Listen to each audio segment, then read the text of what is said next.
Hello दोस्तों, मेरा नाम सुनील रंजन है और मैं इंग्लिश टीचर हूँ।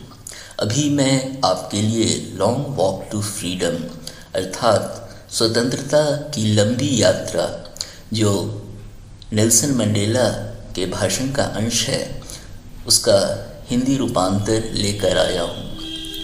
तो नेल्सन मंडेला कहते हैं कि 10 मई का दिन उनके लिए विशेष था क्योंकि दुनिया के नेता दक्षिण अफ्रीका की भूमि पर होने वाली पहली बिना रंग भेद की लोकतांत्रिक सरकार के उद्घाटन समारोह में आने वाले थे। उनके साथ उनकी बेटी ज़ेनानी थी। मंच पर डे क्लर्क को पहले दूसरे उपराष्ट्रपति के रूप में शपथ दिलाई गई, फिर थाबो बेकी को अगले उपराष्ट्रपति के रूप में शपथ दिलाई गई।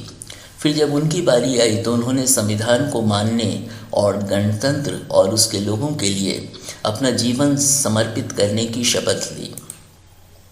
उन्होंने अपने भाषण में नई मिली स्वतंत्रता पर प्रसन्नता और गर्व व्यक्त किया।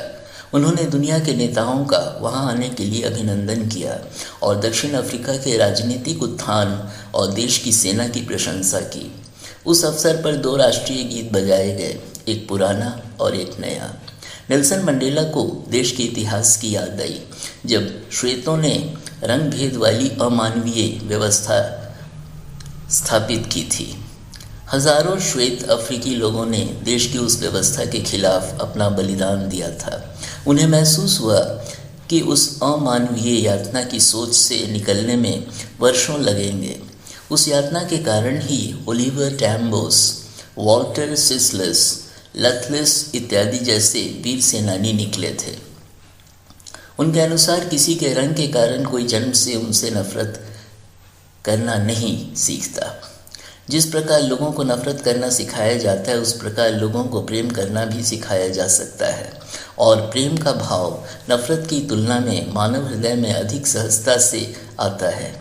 वे कहते हैं कि उनके बुरे दिनों में उनकी जेल के एक सुरक्षा कर्मी में भी मानवता की झलक दिखाई देती थी। उनका मानना था कि मानव की अच्छाई एक ज्वाला की तरह होती है जिसे छुपाया जा सकता है लेकिन बुझाया नहीं जा सकता। उनके अनुसार हर व्यक्ति की 2 जिम्मेवारियां होती है, अपने परिवार के प्रति और समाज और देश के प्रति। एक सभ्य समाज में हर व्यक्ति अपनी योग्यता के अनुसार उन्हें निभा सकता है, लेकिन दक्षिण अफ्रीका में किसी के लिए उन्हें निभाना असंभव था और ऐसा करने पर उसे सज़ा दी जाती थी या उससे बिल्कुल अलग रख दिया जाता था। वे कहते हैं कि वे स्वतंत्र हो जीना चाहते थे। अपने परिवार में रहते हुए उन्हें वह स्वतंत्रता थी, लेकिन बड़े होने पर उन्हें महसूस हुआ कि उनकी स्वतंत्रता उनसे छीन ली गई थी। उन्हें महसूस हुआ कि उनके भाई और बहन और दूसरे लोग भी स्वतंत्र नहीं थे। अपने लोगों के आत्मसम्मान और मर्यादा की रक्षा के लिए उन्होंने अफ्रीकन नेशनल कांग्रेस की सदस्यता ली। उनका मानना था कि शोषण करने वाला व्यक्ति और शोषित होने वाला व्यक्ति दोनों को स्वतंत्र होने की ज़रूरत है। जो दूसरों की स्वतंत्रता ले लेते हैं वे स्वयं नफरत, पूर्वाग्रह और संकुचित मानसिकता की सलाखों के पीछे होने वाले कैदी की तरह होते हैं। वे कहते हैं कि वे अपने को सही मायनों में स्वतंत्र नहीं मानेंगे यदि वे दूसरों की स्वतंत्रता छीन लेंगे। सताए हुए और सताने वाले दोनों ही प्रकार के लोगों में मानवता नहीं होती। तो दोस्तों, यहाँ मैं यह लेसन समाप्त करता हूँ और यदि आपने मेरे चैनल को सब्सक्राइब किया है तो थैंक यू, और यदि आपने नहीं किया है और यदि आप सब्सक्राइब करेंगे तो मैं आपके लिए समय समय पर अच्छे और ज्ञानवर्धक वीडियो लेकर आता रहूँगा। Thank you.